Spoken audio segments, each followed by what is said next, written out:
Hapa kuna uelewa mwingine wa ajabu wa kinabii. Unapoendelea kukua katika kile Paulo anatuambia kwenye 2 Korintho 12 kwamba ni miaka 14 kinabii, angalia hili.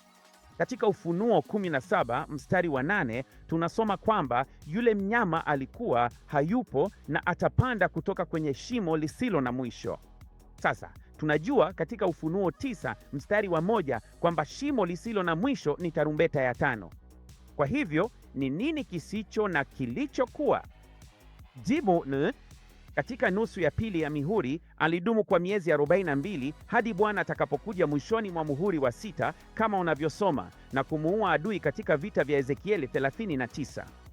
Kisha hayupo wakati wa nusu ya kwanza ya baragumu.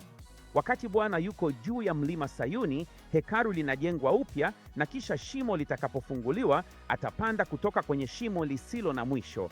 Ili kujifunza zaidi, tembelea ministryrevealed.com.